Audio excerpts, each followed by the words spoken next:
کئی لوگ مولا علی کہتے ہیں، حرج تو نہ ہے. مولا علی اس معنی میں کہنے میں کوئی حرج نہیں ہے، لیکن ان کا تصور مولا بالکل مختلف ہے. جیسے میں نے کہا تھا نا کہ مولا تو آزاد شدہ غلام کو بھی کہتے ہیں.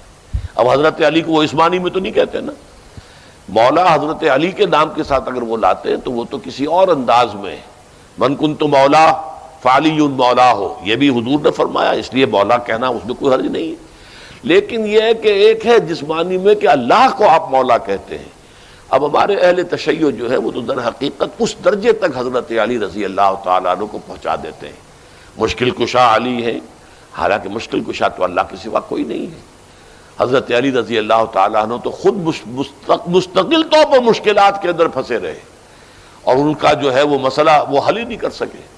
یعنی جو بھی جھگڑے چلتے رہے، جنگیں چلتی رہیں، وہ غالب علی کل غالب، ہر غالب پر غالب آنے والا اسد اللہ الغالب. تو حضرت علی معاویہ کو تو وہ شکست نہیں دے سکے. خوارج کا معاملہ بھی موجود رہا، چلتا رہا. تو یہ تو ایک مبالغے ہیں کہ جو ہم کسی کی مدح اور کسی کی محبت جو ہے اس میں غلو کر کے کر دیتے ہیں. اس معنی میں در حقیقت اہل تشیع استعمال کرتے ہیں. ویسے یہ کہ مولا کہنا انہیں کوئی حرج نہیں.